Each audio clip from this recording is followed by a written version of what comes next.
Let's get into the matchups and what you guys think that we will see on Sunday. Yeah, I mean, to that last point, I'm actually seeing a little bit more parity in the AFC of late. I don't know if that's just an overreaction to this last Patriots game, which I just said you can't really take anything away from. So maybe I'm talking out of both sides of my mouth right now. But it does seem like there's no overwhelming favorite in the AFC or really in the NFL at all right now.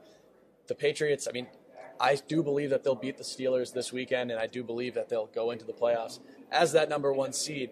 But they definitely showed some chinks in the armor, I guess. And I mean, Pittsburgh's playing well, Jacksonville's playing well, some other teams are playing well. But if we want to focus on this week, this is a really, really good Pittsburgh Steelers team, especially a really, really good Pittsburgh Steelers offense. I mean, Le'Veon Bell and Antonio Brown are both just playing absolutely out of their mind of late. I mean, you look at what Antonio Brown has been able to do in the last 4 weeks. He's averaging 156 yards receiving per game over the last 4 weeks, which is incredible. No Patriots receiver has even had 150 yards in a single game this season. He's done it pretty much every game. Ben Roethlisberger has really elevated his play after kind of starting the season pretty slow. I mean, I know I had him on my fantasy team earlier this year. I dumped him. He wasn't getting the job done. Getting it done. He's picked it up of late. And he even admitted at the beginning of the season, maybe I've lost it. And then next thing we know, it's vintage Big Ben. Yeah, I know. I mean, our producer Andre actually informed me yesterday. I think he is the only quarterback that's had 3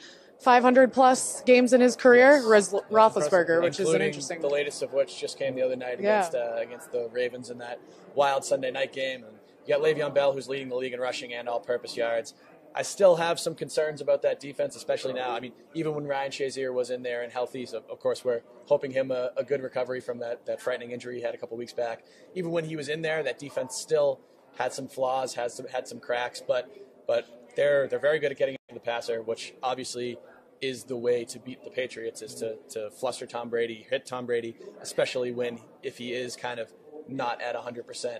But I don't know. I think it's going to be a good game. I'm still pretty confident that the Patriots will win. I mean, even coming into these past 2 weeks, if you had to ask me which game the Patriots were more likely to lose, the Dolphins game or the Steelers game, I think I would have said the Dolphins game. I honestly agree with that, yeah. But so I still have confidence in them going into this game. But I think it's going to be a good game. I mean, it's one of the biggest regular season games I think recent memory. One of my biggest takeaways from this past week, because I actually was able to watch a decent amount of games with the Patriots playing on Monday, and this relates to the Steelers, is that the 2016 Patriots would absolutely smoke the NFL right now. Yeah. The team who wins the Super Bowl this year is going to be so much worse than last by year's default, Patriots team. you know? And so much worse than last year's Falcons team, too, quite frankly, just because of the amount of injuries that are piling up around the NFL when you've got Carson Wentz out, when you've got Case Keenum leading the Vikings, when you've got Ryan Shazier out for the Pittsburgh Steelers, when you've got, all of the injuries the Patriots have faced this season with Edelman out and Marcus Cannon out now and Dante Hightower.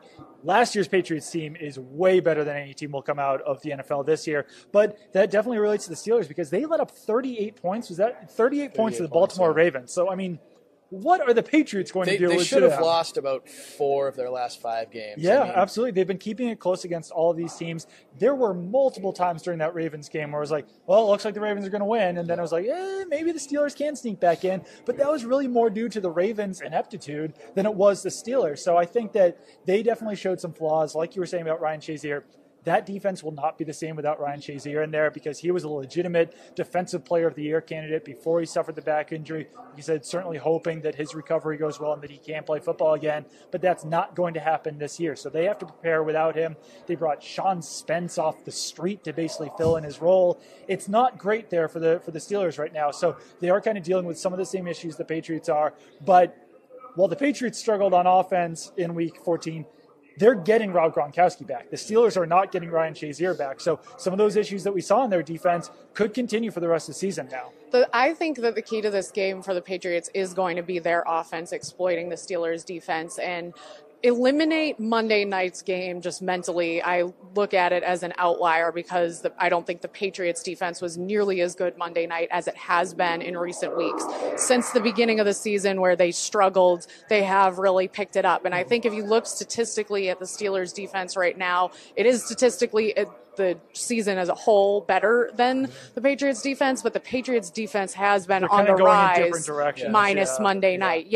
Whereas the Steelers defense has, been on the decline. Then plus, as we've mentioned several times, the Shazier injury. But I do think also the Steelers seem to have a fight in them, like a little, extra motivation in the past few games that they've pulled off. I'm sure the Shazier factor is definitely going to help in that regard. They're definitely a motivated team right now. This is a team that's been talking about this Patriots game for weeks now. Even Mike Tomlin has basically, I think it was, 2 or 3 Monday nights ago before the game, before their Bengals game, he did an interview basically saying he can't wait to play the Patriots, even when they had 2 games before that. You never see a professional sports coach do that, but we talked to him today. He's just like, hey, this is the way I go. I mean, we're excited for this game. It would be disingenuous for me to say that I'm not excited for it. So they're fired up. They're going to come out swinging this game. Also, probably going to want revenge for the AFC Championship game loss. I'm curious how you guys think the Patriots will go about covering Antonio Brown. That's something that I really want to get to, because I'm just curious do you think they'll have Gilmore on him?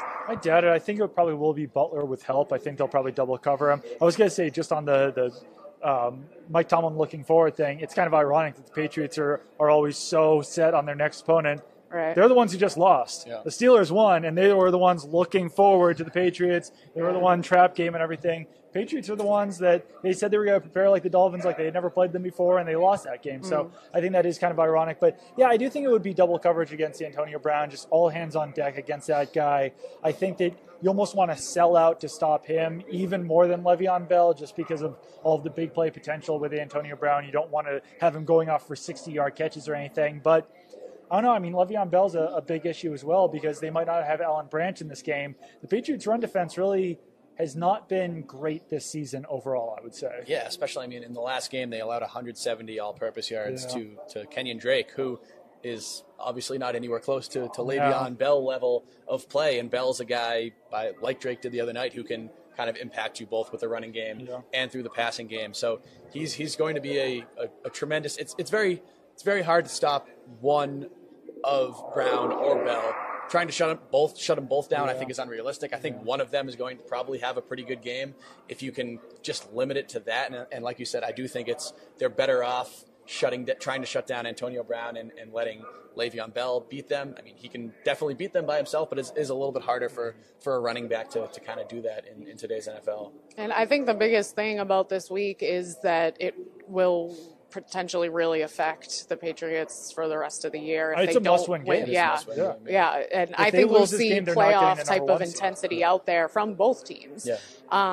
It's just crazy to think if they don't win it, the possibility of, it is possible they could end up as the 3rd seed, there's a chance they can come out of this weekend do. as the 3rd seed in the NFL and have the Jaguars control their own destiny throughout the rest of the season. And then the Patriots are in a situation where they need other teams to lose to kind of sneak up. And they haven't played a wild card playoff game since 2009. They haven't played a road playoff game that's not in the AFC Championship game since 2006, I believe. It's crazy. So that would be uncharted waters for the Patriots. Obviously, that's kind of looking down the line a little bit, but like you said, must-win game, which is something we wouldn't have really said a week ago, even though it looked all season like this game was probably going to decide home field advantage. But for a while, it did look like whoever loses is still going to get the number 2 seed. Now, that might not be the case. If the Patriots did, and I know this is looking ahead, but just a real quick prediction, if they did end up having to play the title game in Pittsburgh, how do you think they'd fare? I think it's hard to say. It's hard to say. Reaction. It's not like they've had great struggles in Pittsburgh in the past. They've lost some games in Pittsburgh. They've also won big games in Pittsburgh. I think it goes without saying that it would be to their benefit to play that game at home. But it wouldn't be a deal breaker or anything. But I think they just want to. They want to do everything they can to sell out for that number 1 seed, because we've seen them not do that in years past and have it kind of come back and bite them in the butt.